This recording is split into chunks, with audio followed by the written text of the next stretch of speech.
The sun has been dying since the day it was born. Every second of every day for 4.5 billion years, it has been burning through a fuel supply that can never be replaced.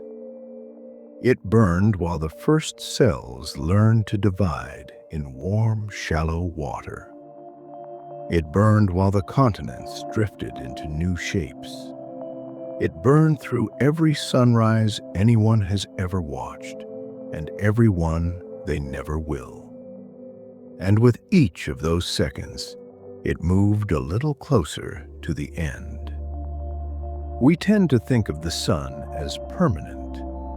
It is the one thing that has always been there. It is the reason there is warmth on your skin, and water in the oceans, and green on the land. But the sun is not a fire, it is a star. And stars are simply enormous, slow explosions that have learned to hold themselves together for a while. One day, the holding will stop. The sun will swell to hundreds of times its present size. It will glow deep orange, then cool and vast enough to swallow the inner planets whole. It will shed its outer layers into space in slow, beautiful shells of glowing gas. And what remains at the center will be something small, dense, and quietly astonishing. None of this will happen quickly. None of this will happen soon. There is no danger in this story, astronaut. Only distance. Tonight, we sit with our star, and we watch it live out the rest of its life. If you find comfort in the slow, patient stories of the universe, consider subscribing to the channel. Let the quiet of deep time settle your mind as we drift together through the cosmos. Welcome aboard, astronaut. Tonight, we drift through the cosmos. We are not going far. For once, our journey stays close to home.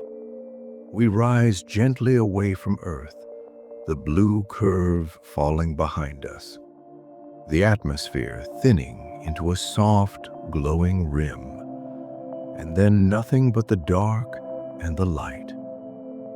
Ahead of us hangs the sun, not the small, bright disk you know from a summer afternoon, but the thing itself, a sphere of glowing plasma so vast that the eye cannot hold it.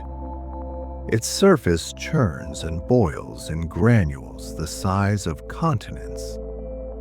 Loops of magnetized gas rise slowly from its edge, arc outward for hundreds of thousands of kilometers, and fall back down. Tonight, we will learn what the sun really is and how much time it has left. We will find out what happens to Earth long before its final act begins.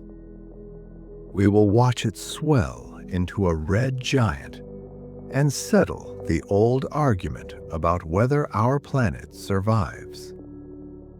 We will witness a flash hidden in its core that no eye will ever see, and a final unveiling that will paint this corner of the galaxy in glowing gas. And then we will stay with what remains, a small, hot, silent ember cooling slowly into an unimaginable future. Settle in. Let your shoulders drop. This is a story that takes billions of years, and nothing in it is in a hurry. Let us begin with what the sun actually is. It is a star of a very ordinary kind. Astronomers classify it as a yellow dwarf, which is a slightly unfair name because there is nothing small about it. The Sun is about 1,400,000 kilometers across.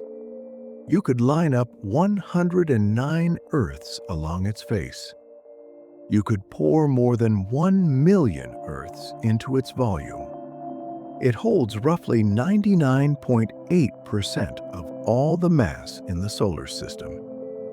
Every planet, every moon, every asteroid and comet, and grain of dust, everything else combined is barely a rounding error beside it.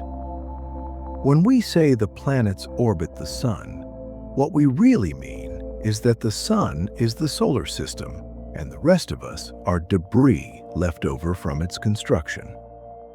And it is not solid. It is not liquid. It is not even gas in the way you normally think of gas.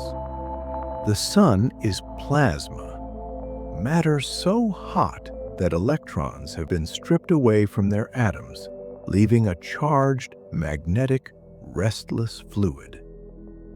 There is no surface to stand on. If you could somehow descend into it, you would simply find the material growing thicker, hotter, and heavier without ever crossing a boundary. At its heart, the temperature reaches about 15 million degrees. The pressure there is more than 200 billion times the pressure of Earth's atmosphere at sea level. The material in the core is compressed to more than 10 times the density of solid lead, and yet it is still a gas, held in that state purely by heat. But what happens when we look at the part of the Sun we can actually see? The bright disk in our sky is called the photosphere, and it is not a surface. It is simply the depth at which the plasma finally becomes thin enough for light to escape. Above it, the Sun continues outward for millions of kilometers. It just stops being opaque. That visible layer is in constant motion. It is covered in granules, rising columns of hot gas, each roughly the size of a country, that bubble upward, spread out, cool, and sink again. Each one lives for only a few minutes before it is replaced. Threaded through all of it are magnetic fields, tangled and stretched by the fact that the Sun does not rotate as a solid body. Its equator completes a turn in about 25 days, while its poles take closer to 35.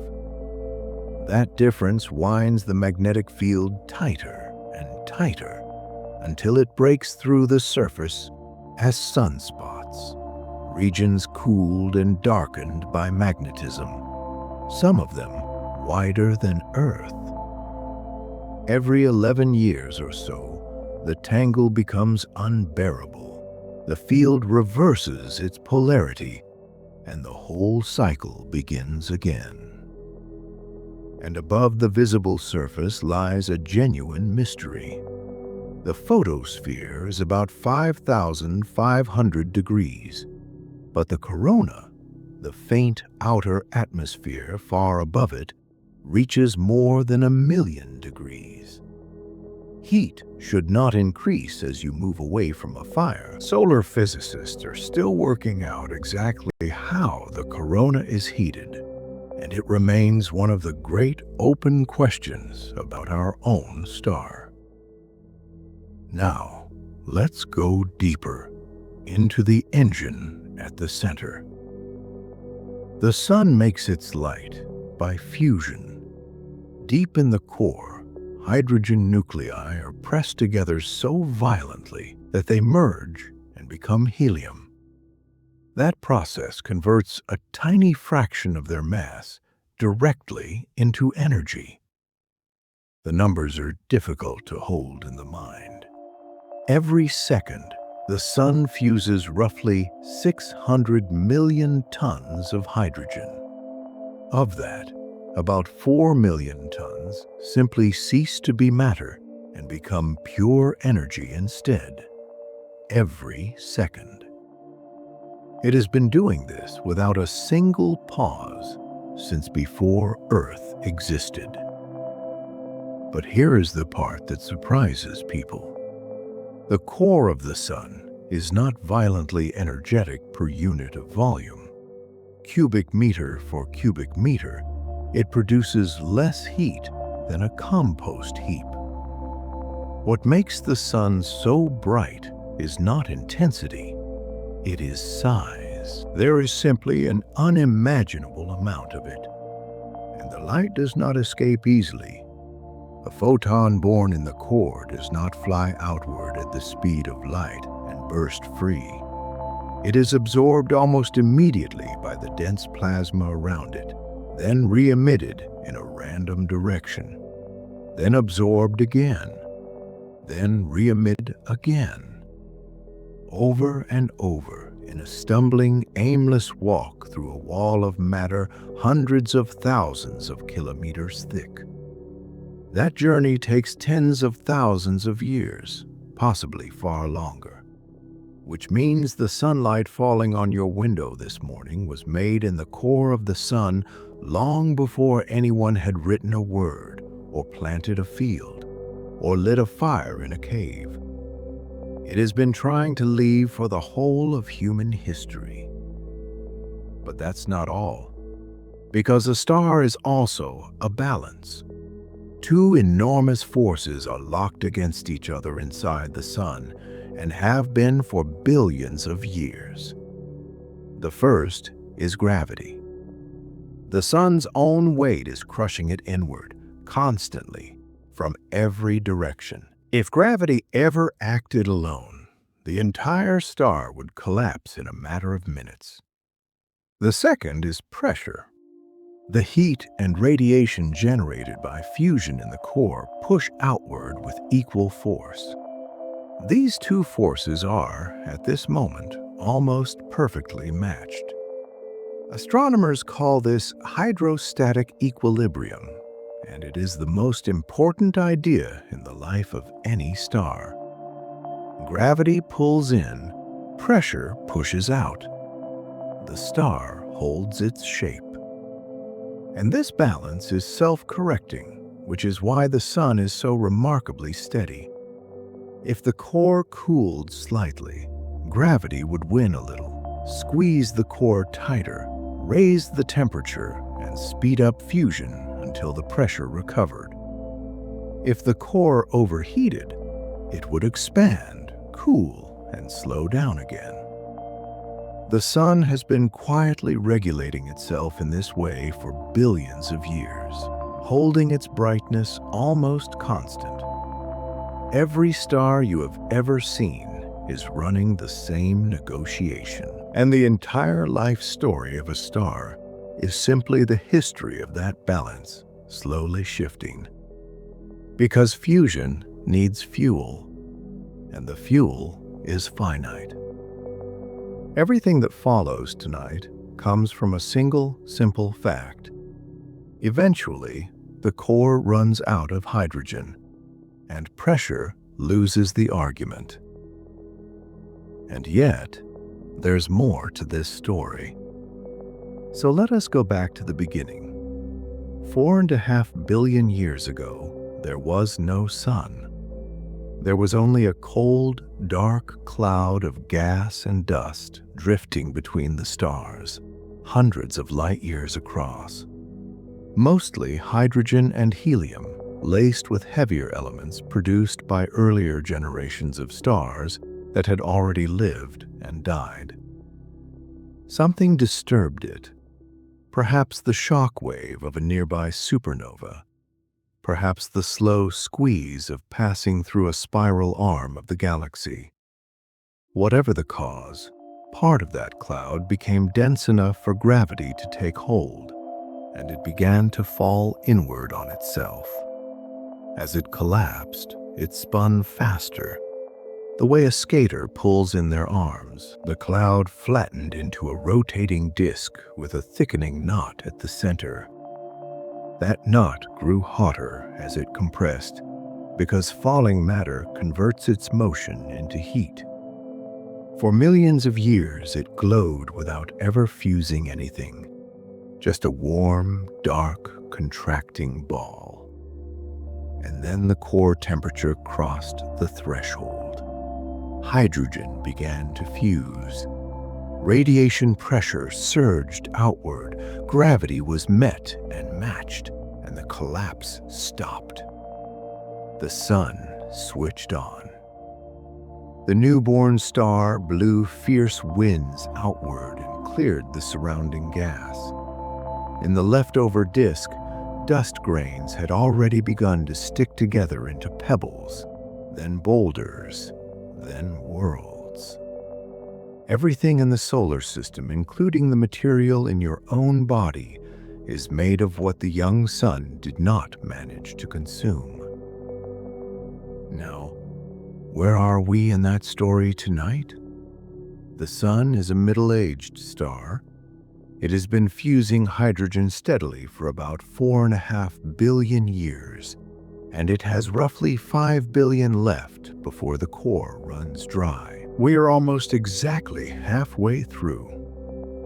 Astronomers call this long, stable phase the main sequence, and it is where stars spend the overwhelming majority of their lives. Every star on the main sequence is doing the same thing our sun is doing, burning hydrogen in its core and holding still. How long a star gets depends almost entirely on its mass, and the relationship is deeply unfair. You might expect a heavier star with more fuel to live longer. The opposite is true, and dramatically so. A star 10 times the mass of the sun burns its fuel so ferociously that it exhausts itself in perhaps 20 million years. A blink. Meanwhile, a small red dwarf, a fraction of the sun's mass, sips its hydrogen so slowly that it can burn for trillions of years, far longer than the current age of the universe. Not a single red dwarf ever born has yet had time to die. Our sun sits comfortably in the middle. 10 billion years, give or take, long enough for planets to form and cool, for oceans to condense, for chemistry to become biology, and for something in that biology to eventually look up and ask what the sun is made of.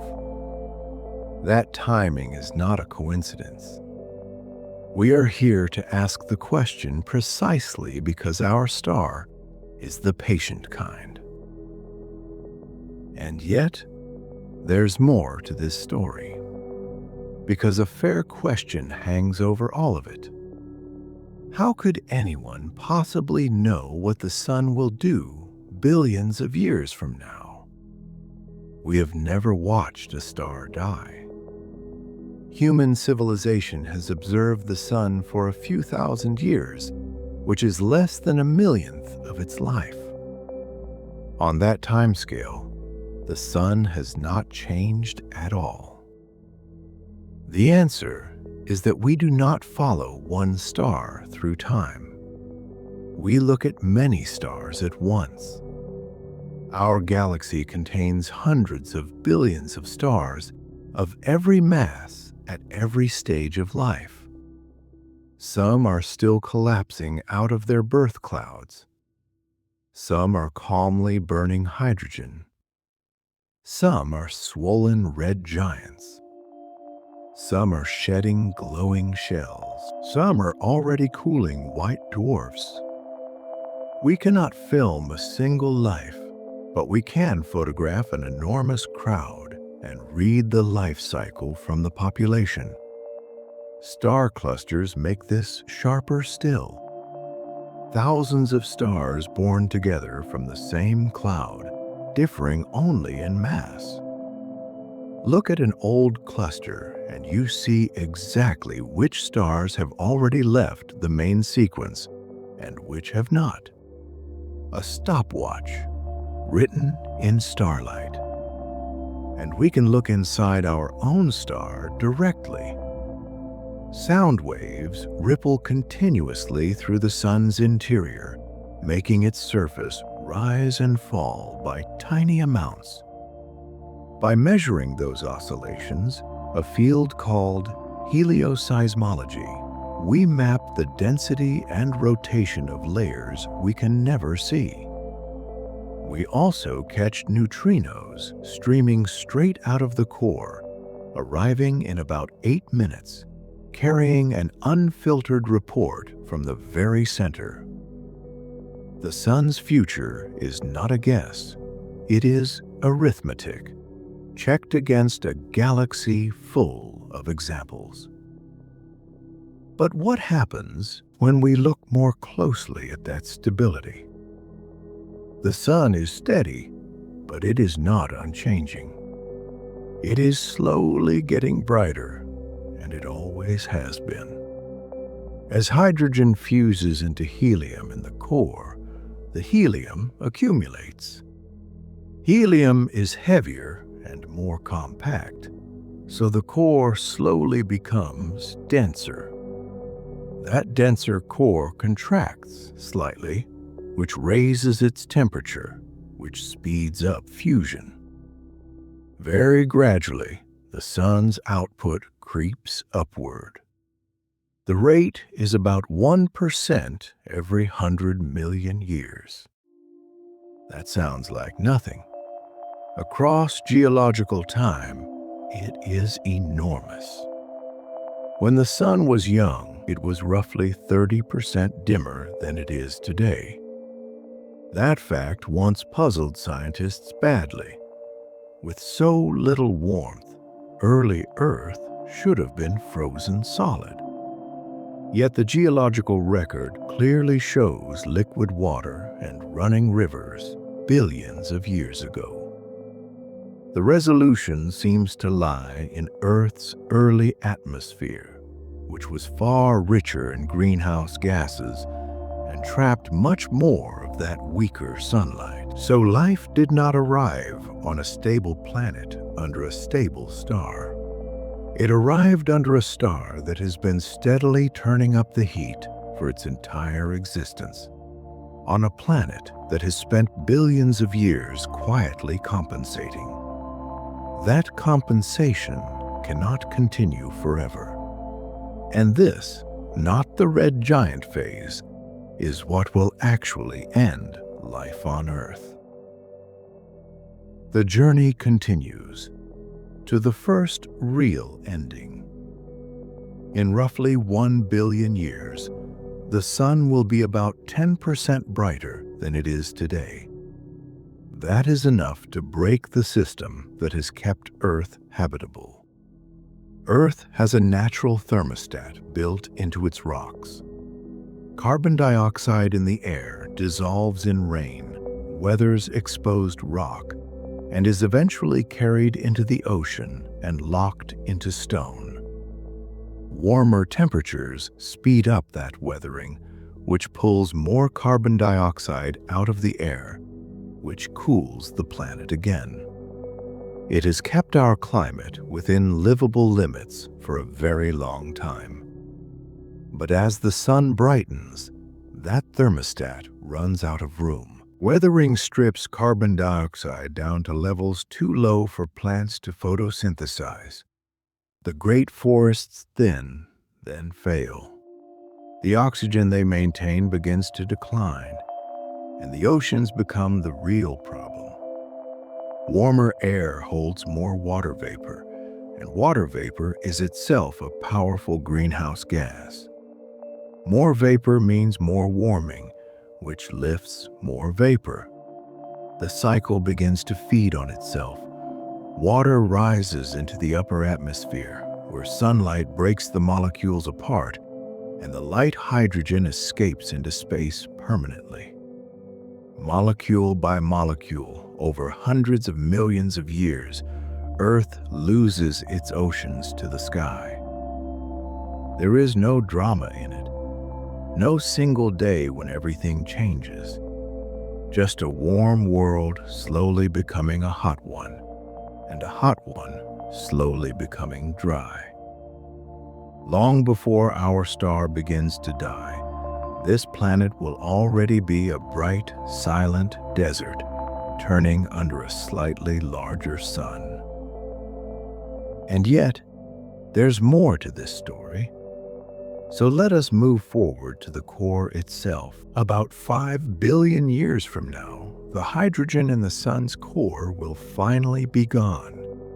What remains at the center is a ball of helium ash, roughly the size of Earth, with nothing left to burn.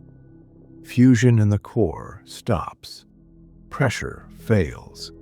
And gravity, which has been waiting patiently for 10 billion years, finally begins to win. The helium core contracts under its own weight, growing hotter and denser as it shrinks. But that heat does not stay contained. It pours into the layer of hydrogen surrounding the core, hydrogen that was always too cool to fuse before. Now it is hot enough. Fusion reignites, not in the center, but in a thin shell wrapped around the dead core. And this shell burns far more furiously than the old core ever did. The sun's total energy output begins to climb steeply. Here we meet one of the strangest behaviors in stellar physics. When a star's core contracts, its outer layers expand. The extra energy from the burning shell pushes outward against the envelope, inflating it enormously. As that gas spreads across a far larger surface, it cools, and its color shifts from white-yellow toward orange and deep red. The sun begins to swell. Not violently, not in an instant. Over hundreds of millions of years, it grows, and grows, and grows. Our star has left the main sequence forever. Now, let's go deeper into what that expansion actually means. At the peak of the red giant phase, the sun will be enormous. Its radius will reach something close to 200 times its present size, roughly the distance from here to the orbit of Earth. Its total brightness will be more than 2,000 times what it is today. Mercury goes first. It is simply overtaken by the expanding surface, dragged through thickening gas, and vaporized. Venus follows. That bright evening point of light will be pulled apart and absorbed into the body of the star, and then the sun reaches for Earth. Whether our planet survives has been argued over for decades, and the answer turns on two competing effects. The first works in Earth's favor. As the sun expands, it also loses mass, blowing enormous quantities of gas away into space. A less massive sun grips its planets more weakly, so every orbit slowly widens. Earth would drift outward, retreating ahead of the swelling surface. The second effect works against us. As Earth moves through the star's vastly extended outer atmosphere, it raises a tidal bulge on that gas. The bulge lags behind, pulls backward on our planet, and drains its orbital energy. Earth spirals inward. Detailed models suggest the drag wins. Our planet very likely does not escape. It slows, spirals down through the outer layers, and is consumed. A small, rocky world dissolving quietly inside a star it once orbited. But what happens in the heart of that swollen giant? Something extraordinary and completely invisible. The dead helium core has been contracting for millions of years, and it has become so compressed that ordinary physics no longer describes it. The electrons inside are packed as tightly as the laws of quantum mechanics allow. In this state, called degenerate matter, the core no longer behaves like a gas at all. Its pressure barely responds to temperature. That detail matters enormously. In a normal star, heating causes expansion, which causes cooling, which keeps everything in check. In a degenerate core, that safety valve is disconnected. When the core temperature finally reaches around 100 million degrees, helium itself begins to fuse. 3 helium nuclei merge to form carbon in a reaction called the triple alpha process. And because the core cannot expand to relieve the heat, the new energy simply raises the temperature further, which accelerates the reaction, which raises the temperature again. In a matter of minutes, fusion runs away. Astronomers call it the helium flash. For a few brief moments, the core of our sun will release energy at a rate comparable to an entire galaxy of stars. And nobody would ever see it. All of that energy is absorbed by the enormous envelope of gas above, which soaks it up and quietly lifts the degeneracy of the core. From the outside, the star barely flickers. The most violent event in the sun's life will be completely hidden inside its own body. The journey continues into an unexpected calm. After the flash, the core settles into a new, stable arrangement. The sun is now fusing helium into carbon and oxygen at the center, while hydrogen continues to burn in a shell around it. And strangely, the star shrinks back. Its bloated envelope contracts. Its surface heats and shifts back toward yellow. It becomes smaller and less luminous than it was at the height of the red giant phase. This is a genuine second life. Astronomers call it the horizontal branch, and it lasts around 100 million years. A long, quiet stretch of relative stability after the upheaval. But it is a much shorter chapter than the first.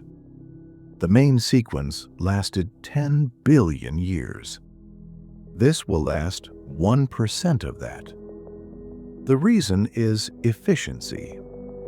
Fusing hydrogen into helium releases far more energy than fusing helium into carbon. The star is now burning a poorer fuel in a smaller core, and burning it fast. If there were still anything alive in the solar system to witness this era, it would see a strange sky. A star noticeably larger than the one we know, yellow-orange and calm, shining down on a scorched inner system where Mercury and Venus no longer exist, and where Earth is either a bare cinder or already gone. Out beyond the frost line, though, something new would be happening. But that's not all. Because while the inner solar system is being destroyed, the outer solar system is waking up. The habitable zone. The band of orbits where liquid water can exist on a surface is not fixed. It moves outward as a star brightens. When the sun becomes a red giant, that zone will sweep past the ruined inner planets entirely and settle far out among the giant planets and their moons. Consider Europa. Tonight, it is a shell of rock-hard ice, its ocean sealed in permanent darkness beneath 20 kilometers of frozen crust. Under a red giant sun, that crust would melt. For the first time in the history of the solar system, Europa's ocean would open to the sky. Consider Titan, wrapped in thick orange haze, with rivers and lakes of liquid methane carved into water ice as hard as granite. Warmed by hundreds of times the sunlight it receives now, its frozen bedrock would thaw into genuine water, and its complex organic chemistry, already the richest we know of outside Earth, would finally have a liquid to work in. Jupiter and Saturn themselves survive comfortably. They are far enough out to escape the expanding surface, and as the Sun loses mass, their orbits widen further still. It would not last. This warm era for the outer moons runs for perhaps 100 million years, a fraction of the time life needed on Earth. And it ends when the Sun sheds its envelope and fades. Still, there is something quietly moving in it. For a brief chapter at the very end, the coldest worlds in our solar system get their turn in the light. And yet, there's more to this story, because the helium runs out too. The Sun's core is not massive enough to fuse carbon. Once helium is exhausted at the center, there is nothing left that our star can burn there. Fusion in the core stops permanently. What follows is the most unstable period in the Sun's entire existence. The star swells again, larger than before, into what astronomers call the asymptotic giant branch. Now it carries a dead carbon and oxygen core at its center, wrapped in a shell of burning helium, wrapped in another shell of burning hydrogen. Two shells competing for the same territory, and they do not cooperate. The helium shell burns unevenly, building up fuel and then igniting it in sudden bursts. Each burst sends a pulse of energy surging outward through the star. These thermal pulses arrive every few tens of thousands of years. With each one, the Sun brightens, expands, shudders, and settles. And with each pulse, it sheds material. Vast quantities of gas are lifted off the surface and pushed away by radiation pressure. In the cooling outer layers, carbon and oxygen atoms condense into microscopic grains. Soot and mineral dust drifting outward into the dark. The Sun begins losing mass at a staggering rate. Over this phase, it will shed something close to half of everything it has ever held. Our star is coming apart. Slowly, gently, and from the outside in. Now, let's watch the unveiling. As the outer layers drift away, they expose material that has never been visible before. The Sun's remaining envelope grows thinner, and the temperature at its exposed surface climbs steadily. 20,000 degrees, 50,000, eventually beyond 100,000. That searing core now floods the departing gas with ultraviolet light. The atoms in those expanding shells absorb the radiation, become ionized, and glow. What appears is one of the most beautiful objects in the universe, a planetary nebula. The name is a historical accident. Through the small telescopes of the 1700s, these objects looked like faint round disks, and observers thought they resembled distant planets. The name stuck. The Sun's nebula will glow in soft, layered shells. oxygen radiating green and teal, hydrogen glowing deep red, delicate structures shaped by magnetic fields and by the collision of fast new winds with older, slower gas. If anyone in a nearby star system were watching, they would see a glowing ring appear where a yellow star used to be, expanding gently outward across light years. And it will not last. Planetary nebulae are among the most fleeting things in astronomy. The gas disperses, the glow fades, and within perhaps 10 or 20,000 years, the whole display is gone, scattered into the interstellar medium, invisible again. A few thousand years of beauty at the end of 10 billion years of patience. But what happens to what is left at the center? When the last of the envelope has drifted away, one object remains.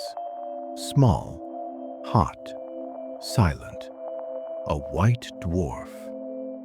It contains roughly half the mass the Sun has today, compressed into a sphere about the size of Earth. That is the entire heart of our star, squeezed into a ball you could fit inside the orbit of the Moon many times over. The density is difficult to imagine.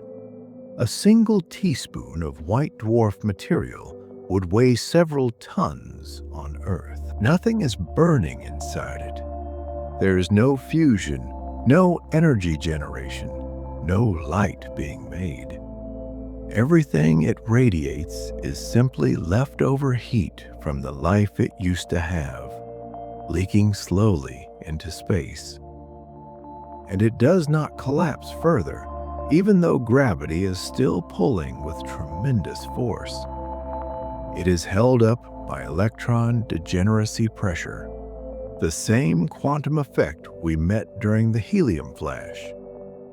Electrons cannot occupy the same quantum state, and so, packed tightly enough, they resist any further compression. Not by heat, not by motion, purely by the rules of quantum mechanics. Our Sun will never explode. Supernovae belong to stars at least 8 times its mass, and our star simply does not have the weight for that ending. There is no danger here, astronaut, only a slow, dimming quiet. The journey continues into the longest chapter of all.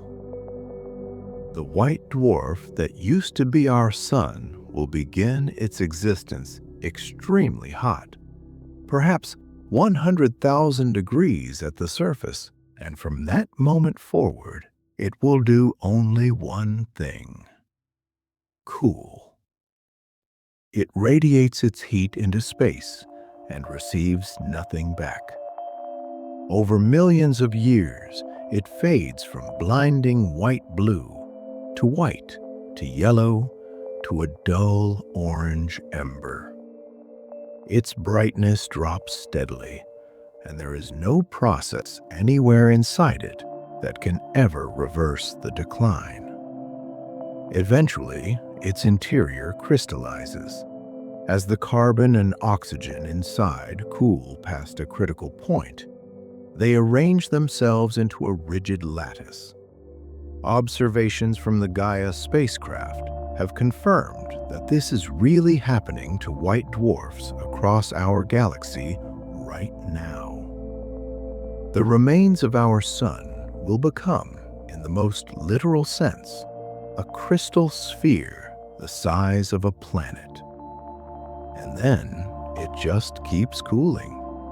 Down through red, down through infrared, down toward the background temperature of space itself.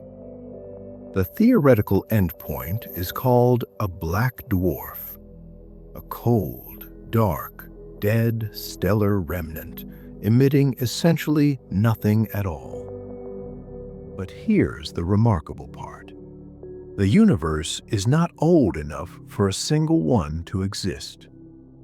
Cooling to that state takes something like a quadrillion years, hundreds of thousands of times longer than the entire history of the cosmos so far. Every white dwarf ever formed is still warm. Every one is still glowing. The sun's final darkness lies in a future so distant that the universe has not yet had time to produce it anywhere. And yet, there's more to this story, and it is the part that matters most. The sun's death is not a loss to the universe. It is a contribution. All that gas blown away during the red giant and pulsing phases does not vanish. It drifts outward, mixing into the thin material between the stars, carrying with it the carbon and oxygen forged in the sun's own core, and the dust grains condensed in its cooling winds. That enriched material joins the great reservoir of the galaxy. Given enough time and the right disturbance, it will collapse again into new clouds and new stars and new planetary disks. The atoms that once made our sun will be built into worlds that do not yet exist. This has already happened, at least once, to us. Every carbon atom in your body, every oxygen atom in the air you are breathing right now, was manufactured inside a star that died before the sun was born. The iron in your blood, the calcium in your bones, the nitrogen in your DNA, none of it originated on Earth. All of it was assembled in stellar cores and scattered outward by stars, completing exactly the kind of journey we have followed tonight. We are not observers of this cycle. We are a stage within it, a brief arrangement of borrowed atoms, temporarily able to notice where they came from.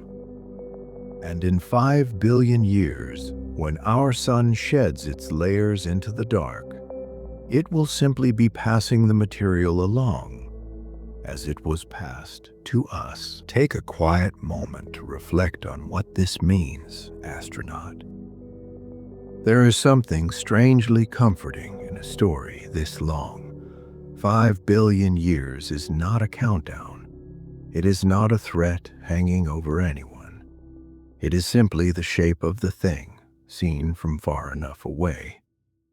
Every ending we have described tonight is also a beginning. The core runs out of hydrogen, and the star begins something new. The envelope is lost, and a nebula is born. The nebula fades, and its atoms enter the next generation. Nothing in this story is wasted. Nothing is truly destroyed. The sun does not know that it is dying. It has no fear of the shell burning, or the helium flash, or the long crystalline dark waiting at the end. It simply follows the physics it was born with, patiently, 1 second at a time, and holds itself together for as long as the balance allows. There may be a kind of permission in that. You do not need to solve deep time tonight. You do not need to carry 5 billion years to bed with you. The sun will rise tomorrow morning, exactly as it has for 4.5 billion mornings before this one, and it will be just as steady and just as warm. That is enough. That has always been enough. We drift back now, away from the star, watching it shrink to a familiar bright point in the dark. It looks entirely ordinary from here. One yellow star among 400 billion in this galaxy alone. Nothing about it suggests the enormity of what it is doing, or the enormity of what it will one day become. Below us, Earth turns quietly on its axis, half in light and half in shadow, carrying oceans it will one day lose, under a star that will one day let it go. But not tonight. Tonight, everything is exactly where it should be. Close your eyes now. Feel the warmth of a star that has held steady for 4.5 billion years and will hold steady for billions more. There is time. There has always been time. Mission complete. Astronaut, the stars will wait for you. Good night.